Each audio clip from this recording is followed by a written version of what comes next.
le fameux Magid de Dubna, partage une parabole extraordinaire à propos de ce que nous vivons maintenant, la veille de Rosh Hashanah et après Rosh Hashanah. Et l'idée qu'il présente, c'est la suivante. Un grand roi, fille unique, temps de mariage, tous les princes qui lui sont présentés, sur chacun, elle trouve un défaut. Le roi désespéré promet, jure. Le premier homme qui va se présenter maintenant au palais, c'est celui-là que tu vas marier, s'il n'est pas marié encore. Horreur veut qu'un simple paysan se présente devant le roi, en direct de sa ferme. Mais, fidèle à sa parole, il se marie. Le paysan ramène la princesse chez lui dans le village, sur sa ferme.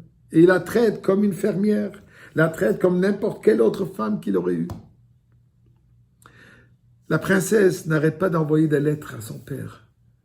Je t'en prie, sauve-moi, SOS, viens, sauve-moi d'ici. On me maltraite. Je suis considérée comme une simple fermière. Je dois travailler des choses que j'ai jamais fait dans la vie. On ne me respecte pas. Non seulement on se moque de moi puisque je suis maladroite dans tous les travaux que je suis censé de faire. Finalement, le père qui aime quand même sa fille, bien sûr, l'avertit, je viens te visiter bientôt. Le village entend que le roi lui-même vient visiter sa fille. Décoration. On nettoie tout le village. On plante des belles plantes, des arbres, des fleurs partout. La maison est décorée, la maison est nettoyée, digne pour recevoir le roi. Et effectivement, le roi arrive. Tout le village crie, vive le roi, vive le roi. Des honneurs pour le roi, pour sa fille. Extraordinaire. Les mets les meilleurs qui sont préparés. Une journée extraordinaire. À la fin de la journée, quand le roi doit partir, la fille se met à pleurer. Papa, amène-moi avec toi. Je ne peux pas rester ici même une seconde. Le roi les regarde, mais je vois comment on te traite, c'est extraordinaire. Il dit, oui, ça c'est seulement puisque toi tu es présent. À la minute que tu quitteras, je redeviens la simple fermière et tout le passé reviendra automatiquement. Ah oui? Laisse-moi parler à ton mari.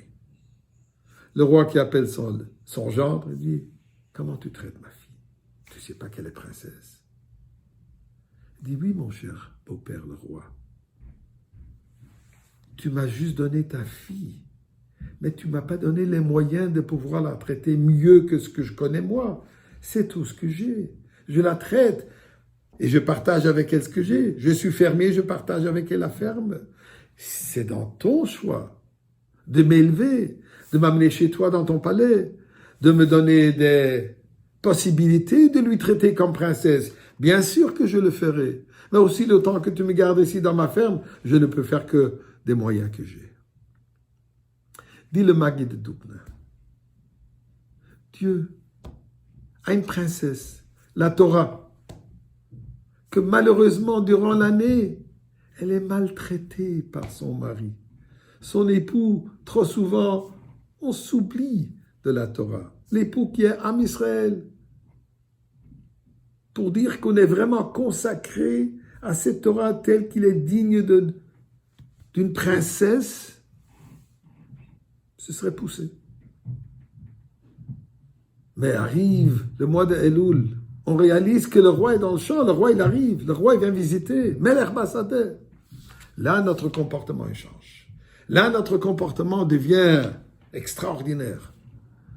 Comportement Torah et mitzvot, on s'immerse dans la Torah, on s'approfondit dans la prière, on ajoute dans la tzedaka, dans les mitzvot, on s'efforce, on s'améliore dans Avat Israël, on devient des nouvelles êtres, dignes de la princesse. Et quand Rosh Hashanah arrive, le roi, il est là. La Torah dit, oui, maintenant c'est beau, mais le lendemain de Rosh Hashanah, tout sera oublié. Dieu se retourne vers son gendre, Am Israël. Il dit, nous, quelle est ta réponse qu'après Rosh Hashanah, tu vas retomber? On lui dit, Ribono Shel Olam, où est-ce que tu nous as mis? Tu nous as pas amenés dans ton palais. Tu nous as mis dans une ferme. Tu nous as mis dans un monde qu'on est envahi par la clipa. On est envahi par toutes sortes de tendances, loin de la Torah. Surtout de nos jours, on dit à Kadosh Baruch Hu, tu nous as amené une pandémie.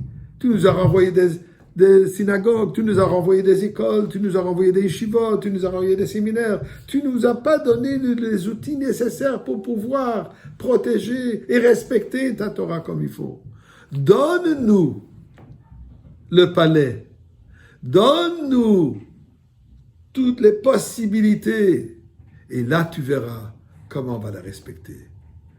Dieu, donne-nous le Beth Amikdash. Donne-nous la Geoula. Et tu verras à quel point on sera fidèle à ta parole. Qu'on le mérite aujourd'hui même.